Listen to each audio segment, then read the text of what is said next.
I'm Jake, and this is an all-new episode of Fireside Technique. In today's episode, we're going to deal with cover-ups and reworks, kind of all rolled into one. Several months back, I had an interesting and challenging project come in that it was a girl with a cover-up of a cover-up of a cover-up. Is that right? How many cover-ups? Anyways, the last one was a sugar skull, the final cover-up. None of these were well executed, but the last one she actually liked the idea of, she liked the placement, so we decided to rework it rather than go for yet another cover-up. And you'll see when we clip into the video what the unique kind of challenge was in reworking this piece with the old tattoo still kind of peering through. So I hope you get some value from the episode. At the very least, I hope it entertains you. Thanks as always for supporting what we do. Here it is. All right, so here is the tattoo that we are charged with reworking here in this episode. And just a little history on this piece. This is actually the third tattoo on this spot. Originally, the girl had a name that was then poorly covered with a flower, and then another attempt at a cover-up with this sugar skull. And the artist that did the sugar skull obviously didn't even make the skull large enough to cover the petals of the flower. They're sticking out of every side. So tip number one would be make your cover-up tattoo larger than the old tattoo, if you didn't already know that. So what is the unique challenge in this piece?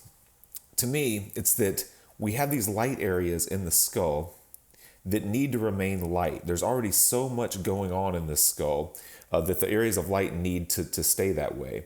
But if you look closely, you see that the old tattoo, the flowers are still kind of peeking through those light yellows. So I was challenged with finding a way to deal with this without making it too dark and just ruining the design altogether. So here is what I'm going to do. I'm going to frame the piece with some really bold, graphic, filigree, leafy things. And my intention here is not so much to cover up the existing tattoo as it is to distract from the old tattoo. So by focusing attention in another area, I'm going to be able to leave some parts of that old flower that's sticking through the skull, and hopefully we'll end up with a result where the flower is not very distracting because there are so many other more powerful elements to kind of grab your attention. So as we clip in here and I start to line a little bit, I'm going to just lay in, get a permanent stencil in here. I'm not huge on just having to get all of my first pass lines in super solid and thick. I'll sculpt these lines over a couple of passes. But the end result will be that I want very bold, dynamic shapes framing this skull so that they're almost more attention grabbing than the skull itself. Then once I have this established, I'll go into the skull and selectively kind of choose where I want to focus attention, most likely the eye sockets, the nasal cavity. The teeth are a little crazy, but I'm going to have to find a way to make them interesting. The diamond on the forehead, those kinds of elements I'm going to try to draw attention to so that I can leave the light areas light where that old tattoo is coming through, and it'll almost look like a secondary texture at the end of it all because there will be so many other more powerful elements. Now you'll notice that I move my hand really slowly whenever I'm pulling these lines, and like I said, I do sculpt them up over a couple of passes. But one thing I've found to be pretty helpful when working on rib cages, working on some of the skin where the needles tend to bounce around a lot, is to be really slow, methodical, and often I find myself being more successful if I kind of turn my machine at a little more than a 45-degree angle and come at it from different angles to try to get that line in there a little more solid. Now that I've got that first pass outline on there, I'm coming around and starting to sculpt those lines now, and I'm just kind of running a line right beside the original line and trying to get some interesting tapers. What I really want to do is create enough visual interest with a lot of my variation in line weights and bold color choices to help to offset some of the crazy stuff going on in that skull, just to help to distract. When I have the opportunity with cover-ups, I'll normally try to hide the old tattoo in the shadows of a new tattoo so that I can use the strong light areas, strong contrast of the new tattoo to distract from any areas of the old piece that we're covering up. But like I said before, in this piece, that's really not an option.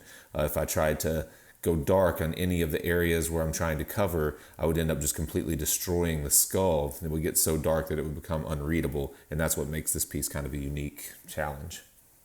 A lot of other tattooers have asked me over the years why I don't focus on getting super solid lines in my first pass. And the real reason is that I find that by coming back that second time, first off, the first pass tends to open the skin a little bit, and I think allows, almost kind of swells on either side of the line a little bit and allows for a nice valley for me to pull that line through on the second pass. And I feel like I also get like a crisper edge of the line. I have more control over the taper of the line, and I don't end up with like soft and fuzzy edges at all in the line. Whereas if I just went through with, say, a big 14 round liner or something like that, I think that a lot of times it looks a little fuzzy when it heals. Whereas if I sculpt with like an 8 liner and build it up, I tend to get sharper, cleaner edges for a longer period of time. Now I'll come through and start laying in all my black work, and I really want to make sure that I'm getting some bold and dynamic blacks. I want some of my hardest, darkest areas to be framing this piece so that it looks really clean at the edges, so that it gives the illusion that the entire tattoo is a very clean piece, even though it's not. So here we are after the black work. You can see that I got all of my lines laid in there. I've done just some straight blacks, no gray washes. I'm only working with black up to this point. I've gone in and I've darkened the eye sockets, just kind of feathered those down. And I've lined the dominant parts, or the parts that I want to be dominant, within the sugar skull, trying to just clean that up. And already it looks a lot better. I think you can already tell that it distracts you from the junky kind of stuff that's in the light shapes. You can still see them very clearly, but they're not the first thing that grabs your attention anymore. The piece doesn't look as murky or muddy as it did on the front end. Now I'm going to come through, and I did go with a little bit more of a muted color in these petals, kind of a burnt orange, then kind of falling into a really bright yellow. There are already so many colors going on in that skull. I didn't want to turn it into a rainbow by introducing a new bright crazy color. So I grabbed kind of a color that I thought represented the overall feel of the skull, which is kind of that like yellowy, ochre kind of feeling. And I just made it a little darker and a little bolder, but I tried to stay within the same family. I tried to stay on the same side of the color spectrum. And in that way, I hope it becomes more of a cohesive piece and looks like maybe it was designed together. What I don't want is for it to look like there was an old tattoo and then I slapped this thing around it. I'd like to give the illusion when someone glances at it that it was designed as a single kind of cohesive piece. Now I'm coming through and I'm really trying to sculpt some of the lines within the skull now, trying to give some sense of weight wherever I can to make it not look like a flat sticker, but to give the illusion that those recesses of the eye actually drop back a little bit. Even though this is kind of a flat, graphic piece and isn't meant to look very realistic, I still try to get that effect that something is actually receding into space wherever I have the opportunity. You see, I'm moving pretty slow and methodical, and I'm really focusing on all the edges and getting a variety of edges. If you've taken our foundations course, you know kind of the way that we stress shape and then value and then edge before color. I think that just by getting a nice clean edge in some areas and then a really soft edge in other areas, you can create a lot of interest and solve a lot of problems before you ever even get to color at all. All right, and so here you see we have finished, for the most part, the surrounding area except for the yellow, the frame, and I've just come in and I've popped in the most important areas of the skull, but I haven't yet dealt with any of the light areas. They're still original. But I did come through and kind of lined the eyes, and I recolored those flowers. I tried to add a little dimension to that diamond, although it's drawn in kind of a weird way, and it was a little bit difficult to deal with. But once again, you can still see all of the stuff under the skull. You can still see the old tattoo, but it's way less distracting than it used to be in the first place. And all that I've done up to this point is just really focus on driving your attention into other areas. So now we'll clip back in and try to actually cover some of this up. We're just going to blast over it with a fairly light color, something that's kind of close to the original color of the skull, but a little bit more consistent.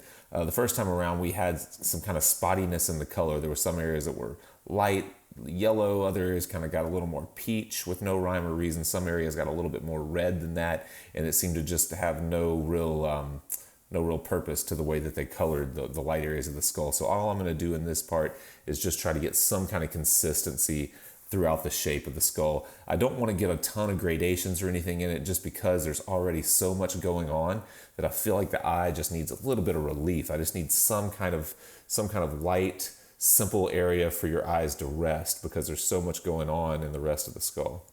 And that's also why my framing, my filigree stuff is so simplistic too and has a very traditional approach. I wanted to provide as many areas of relief for the eye as possible. I wanted them to be bold and dynamic so that they drew your attention. But once you got there, I didn't want to put a lot of little veins in the leaves or a lot of crazy reflections or light and shadow. I tried to just keep them very, very simple just because there was already so much going on in the skull.